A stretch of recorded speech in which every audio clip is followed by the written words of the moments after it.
Now that just about everybody for UCLA basketball is declared for the NBA draft, there's two guys who could come back, Bona or Jalen Clark, in terms of injured players who might return. Max and I debate who would we rather have come back. We'll flip a coin and talk about it next on Locked On UCLA. You are Locked On UCLA, your daily podcast on the UCLA Bruins. Part of the Locked On Podcast Network, your team every day.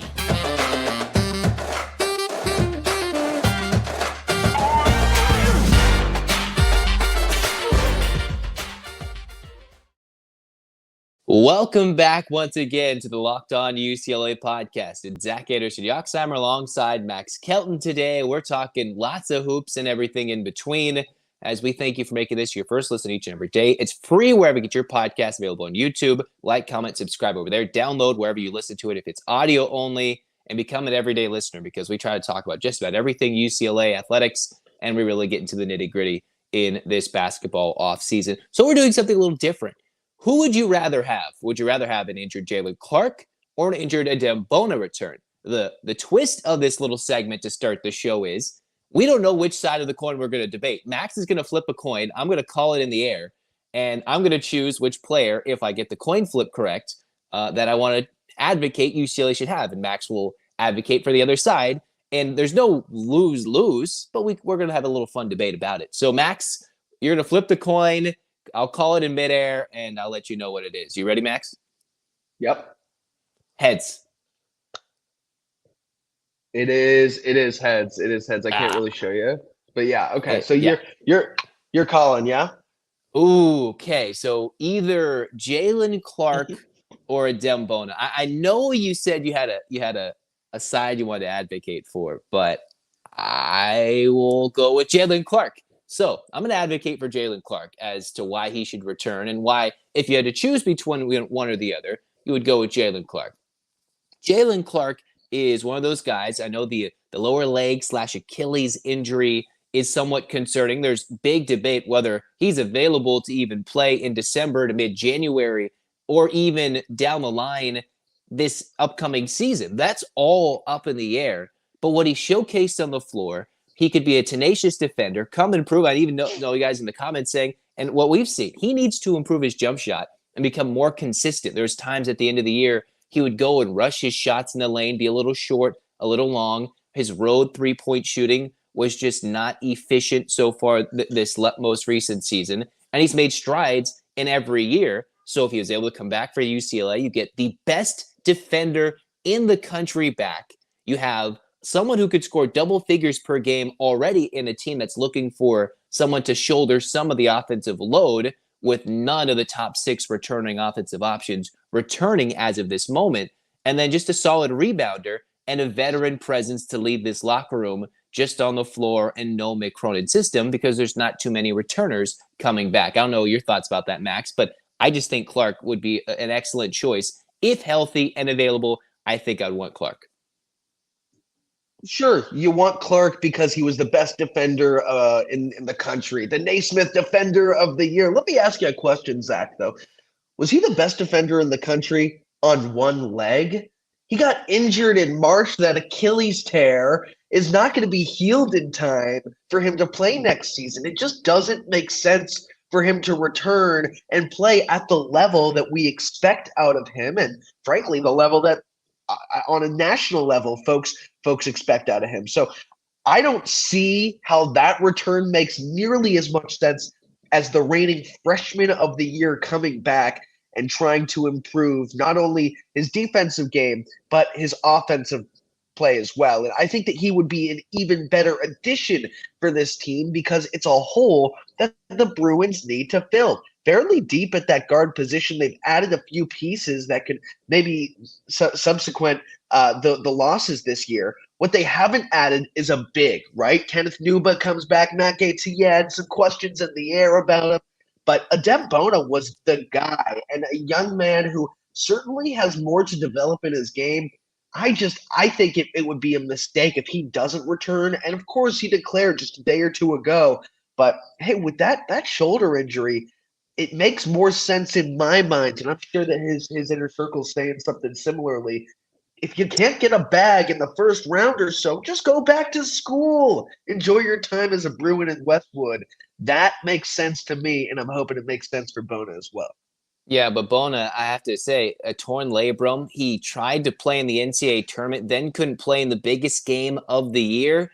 I mean, he's got the athleticism. Why not, go to the pros, see how it goes, and he might be ready to play a little bit sooner than, Jalen Clark, and might want to go to the NBA and see how that goes. Jalen Clark can maybe make a little bit more on that NIL money, right? Get some more endorsements, depending on if, he comes back, they pay him. That could work a little bit in his favor. And in terms of the bigs, I do know Ade Mara might be in the wings coming. That is still kind of up in the air. That is very quiet, but he is leaning towards UCLA. So I think the Bruins might be filling that up in, they might have two bigs. Does Bona even come back if they bring in Mara? UCLA, there's no true replacement for a Jalen Clark. I just don't think there is. Bona, they're working on it. They just don't have it officially yet. From everything I've heard, Dylan Andrews has all the potential to be a Jalen Clark-esque defender. I mean, I think we might talk about it a little bit more on the show later, but Andrews could step into that role. He just didn't get as much playing, as much opportunity as Clark did this year. But Bona, on the other hand, nobody is going to step in and produce the way that he did. And you talk about his offensive efficiency. He was near a 70% shooter from the field. I mean, you just don't get that at this level, especially playing in one of the tougher conferences in the country, a tough non-conference schedule. I would expect Bona to shine if he returns. It takes about 2 to 12 weeks for a labrum tear to fully heal, depending on the severity. And he's not really able right now to work out for these teams that are looking to draft him. There's so many questions, right?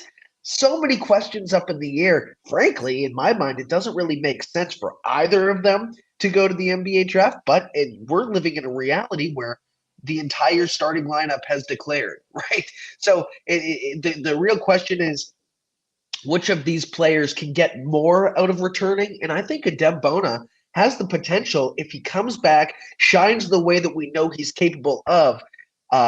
I think that he could be a lottery pick next year. That's what I see out of him. He doesn't really have necessarily a ceiling. So it just makes sense. Hey, nurse your labrum, come on back to Westwood and show the Bruins what you're made of. Yeah, Mick Cronin would welcome either one of them, if not both, back with open arms. They still have quite a few open spots in terms of scholarships available, which makes this upcoming recruiting transfer portal cycle unique for Mick Cronin. But you mentioned something interesting.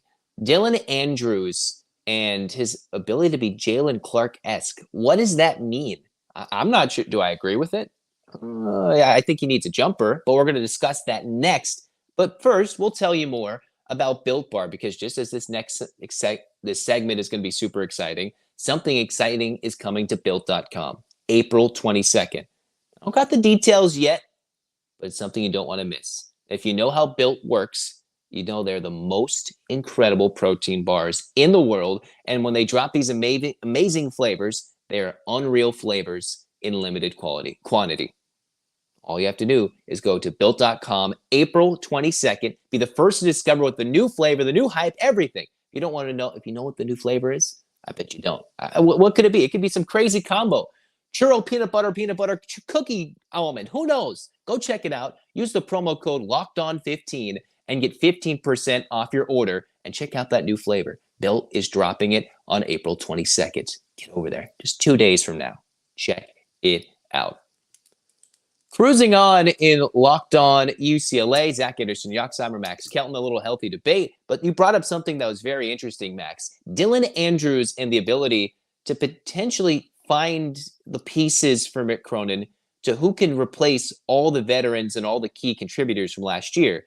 Well, Stefanovic comes in, he can be a ball handler, a volume shooter, have that defensive intensity. But you mentioned more Dylan Andrews, as he's someone who could play some defense. I know you guys in the comments and everybody have been debating how important, or maybe we've been sleeping on Andrews. So we're going to get it out in the air. We're going to hash it out right now. How important and what is the ceiling of Dylan Andrews? Well, the ceiling is a Jalen Clark-esque defender that can add about 13 points per game. I mean, that's got to be, in my mind, that's what I would expect is the best case scenario, that he could play and fill the role of a Jalen Clark, and it's interesting for me. I go back and forth myself with whether I want these players to fill the roles of players from last season or develop in their own roles. So I'm trying to debate with myself on that. I like Stefanovic. Everybody's talking about how he can come in and fill the role of Dave Singleton. I'm not sure if that's exactly what I want out of him. I mean, of course, he's a three-point shooter, so we can equate the two. That's where I'm trying to debate myself. Here, similar story. Dylan Andrews, will he fill the role of Jalen Clark, or will he just be Dylan Andrews and try and shine when he gets more minutes? Well, the biggest thing for me is one, Jalen Clark 6'7", which is why Stefanovic would make a little bit more sense to fill in for him defensively. In terms of that intensity, if we're talking more intensity as opposed to matchup, Andrews could bring that. He's 6'2", so he's going to be getting more guard-oriented matchups defensively. And I think for Andrews, he most importantly needs to develop a consistent jump shot. He had some key threes, 30%, 31%, not the worst three-point numbers in the world. Had the big chance to win the game at the end of the Pac-12 tournament championship against Arizona when he missed the open three, somewhat similar to what Amari Bailey had at the end of the Gonzaga game.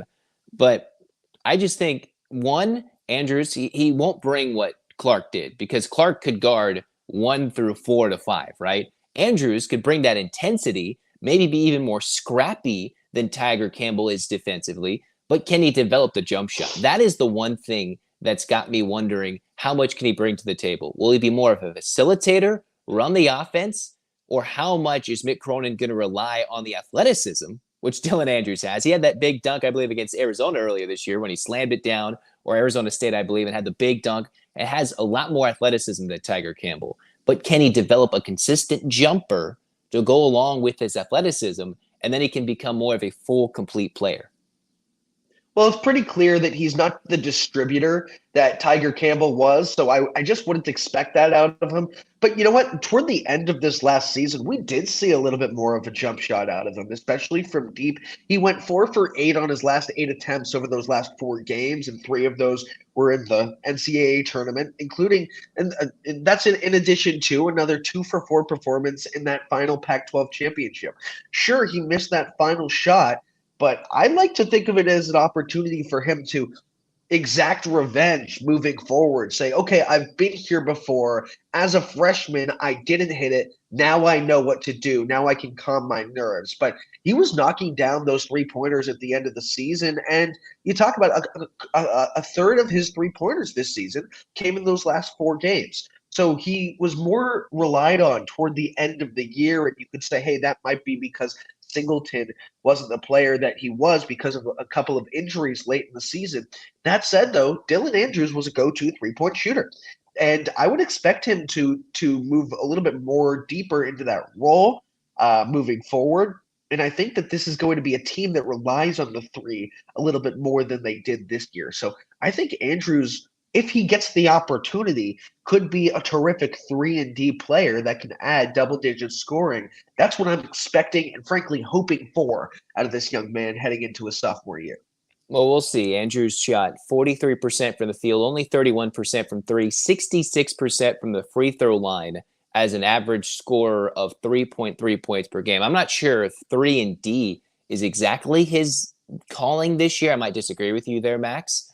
But the thing that you're mentioning, the last 6 games that he played after the Jalen Clark injury, all consistent double-figure minutes. And he only played 1 game where he got more than 20 minutes of action. He got up to 18 a couple of times. So this is a guy that we haven't seen much on the floor in terms of playing half the game. He played close to it, 18 minutes against UNC Asheville. Of course, the Bruins blew that game out the water in the opening round of the NCAA tournament. But we still have a lot to see and a lot to be realized for Dylan Andrews, which is why we maybe haven't been on so high about him earlier in this offseason. There's a lot of potential, but what actually comes out when he's playing the big minutes, Mick Cronin tends to ask the guards that he relies upon every year. Yeah, I I think that this is a player that is going to and frankly needs to develop seriously into a breakout star this year if he has any place in Mick Cronin's rotation.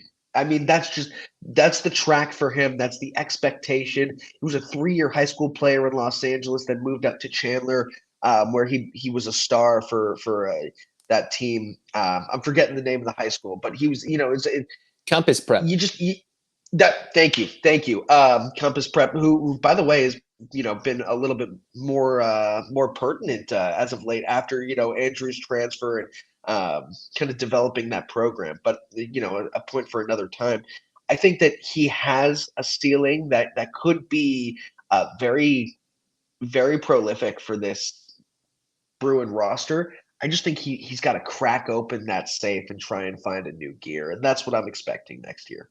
The biggest thing for this team upcoming is there needs to be a lot of development from the returners, and the newcomers will have to develop a lot in the year. And if it's a Daymar who joins, the likes of Ilan Fible with Stefanovic, there's a lot of development and growth that will need to occur in the offseason and during the season for this UCLA team to truly contend at the highest of levels in 23 to 24. In the meantime, we're going to cruise on in Locked On UCLA.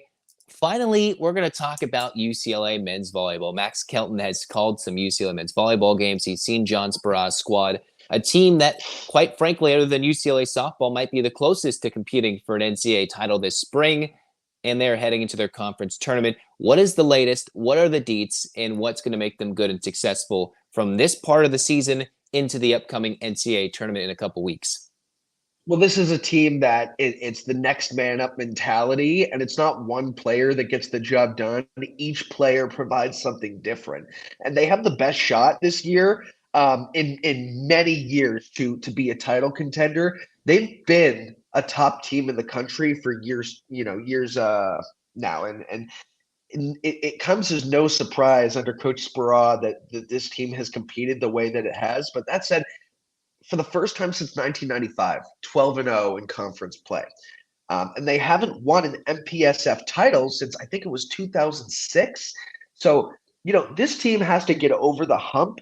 And the MPSF is a really tight conference. But the fact that they went undefeated, and by the way, it takes a lot to beat a team 3 times. Beating a team once is hard. Beating a team twice is incredibly difficult. Beating a team 3 times means that you are far and away a better squad. I truly believe that UCLA is far and away a better squad than every team in the MPSF because I've seen 3 or 4 of them this year. I think that GCU and Stanford could give them a run for their money. I think Jalen Jasper and Pepperdine, that's a good squad, but the Bruins what about just BYU? Took it to them. BYU is just not on their game this year. It's not the same team that you've seen in the past. You're not playing in Provo, and when you do play in Provo, by the way, at BYU, that's a really tough place to play.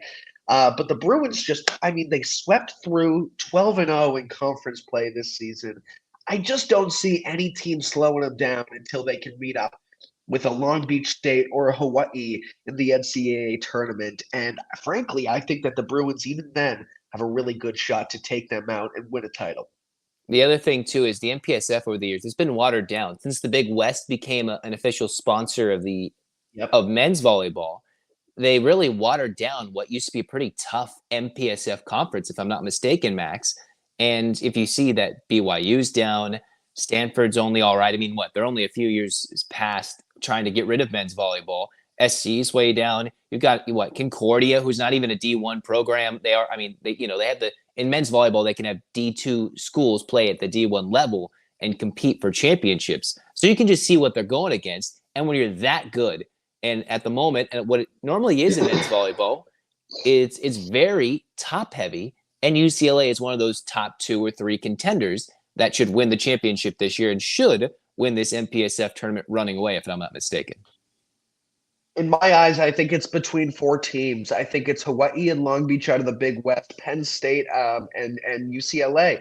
And, those 4 teams have been at the top of the entire country all season long. But the Bruins come into this week. They lead the country in blocks. They lead the country in hitting percentage. They're second in the country in aces per set with nearly 2 aces per set. That's just those are really high numbers for somebody who, for any novice who's not following volleyball as tightly as I am. You just don't get that many aces that frequently. And this team, it just doesn't come from one player.